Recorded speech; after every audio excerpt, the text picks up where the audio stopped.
नमस्कार दोस्तों। वैसे तो किसान भाइयों की मैक्सिमम इनकम एग्जम्प्ट होती है, यानी कि उन पर टैक्स नहीं देना होता है।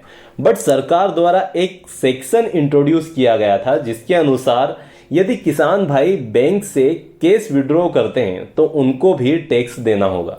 तो आखिरकार वो सेक्शन है क्या और कैसे वो उस सेक्शन से बचकर अपना टैक्स बचा सकते हैं, और यदि मान लीजिए आपका टैक्स ऑलरेडी डिडक्ट हो चुका है तो उसे वापस आप रिफंड कैसे क्लेम कर सकते हैं, तो ये सब कुछ हम इस वीडियो में जानने वाले हैं। तो चलिए करते हैं वीडियो की शुरुआत। गांव में किसान भाइयों की मेजरली दो ही इनकम होती है, एक एग्रीकल्चर और दूसरा पशुपालन, जिसमें वो दूध को सेल कर इनकम करते हैं। और उन्हीं में से किसान भाई एक डेयरी का बिजनेस स्टार्ट कर देते हैं जिसमें वो जितने भी दूसरे किसान भाई हैं उनसे दूध को एकत्रित करते हैं और बड़ी कंपनियों को वहां सेल आउट करते हैं। बड़ी कंपनियां जो किसान भाई जो संचालक होता है डेयरी का, उनके अकाउंट में पैसा ट्रांसफर करती है। और जो किसान भाई डेयरी का संचालन करते हैं वहां अपने अकाउंट से कैश विड्रॉ कर जो किसान भाई जिनसे उन्होंने दूध को एकत्रित किया था उनको कैश में अमाउंट पे करते हैं। तो यहाँ पर एक सेक्शन की एंट्री होती है जो है 194N, जो कि सरकार ने इंट्रोड्यूस किया था बैंक से कैश विड्रॉल होने पर, जो कहता है कि यदि आप 20 लाख तक कैश विड्रॉ करते हैं पूरे साल भर में तो आपके उस कैश विड्रॉल पर कोई टीडीएस नहीं काटा जाएगा बैंक द्वारा। पर यदि आप 20 लाख से ज़्यादा का कैश विड्रॉ करते हैं तो उस ज़्यादा अमाउंट पर बैंक द्वारा 2% की रेट से टीडीएस काटा जाएगा और सरकार को दिया जाएगा। और मान लीजिए आप 1 करोड़ से ज़्यादा का कैश विड्रॉ करते हैं तो उस 1 करोड़ से जो भी ज़्यादा अमाउंट है उस पर 5% की रेट से टीडीएस डिडक्ट किया जाएगा और सरकार को दिया जाएगा।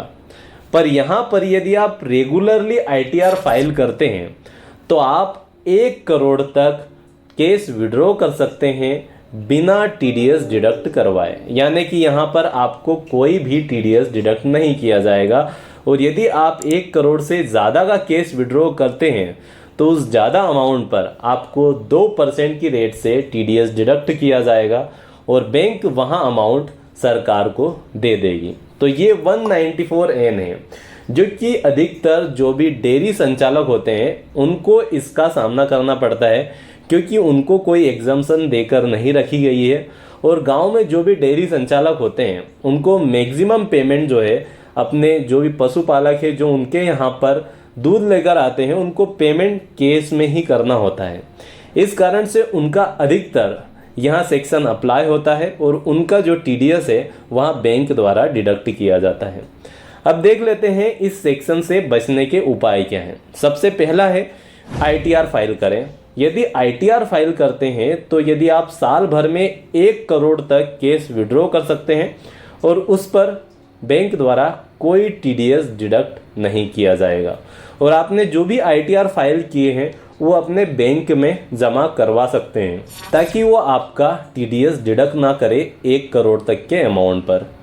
दूसरा है, मान लीजिए आपका टीडीएस डिडक्ट हो चुका है तो आप अपना आईटीआर फाइल कर सकते हैं।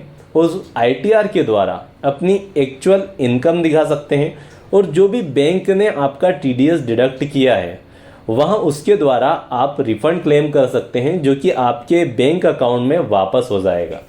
पर यदि आप नहीं जानते हैं कैसे आईटीआर फाइल करना है और आपको कोई एडवाइजरी चाहिए तो ये नंबर दिया गया है, आप इस नंबर पर कांटेक्ट कर सकते हैं। वो आपको ना केवल एडवाइस कर देंगे, साथ ही साथ आपका आईटीआर भी मिनिमम प्राइस में फाइल कर देंगे। तो उम्मीद है ये वीडियो आपको अच्छा लगा होगा। यदि हाँ तो वीडियो को लाइक और चैनल को सब्सक्राइब ज़रूर कर दीजिए। धन्यवाद।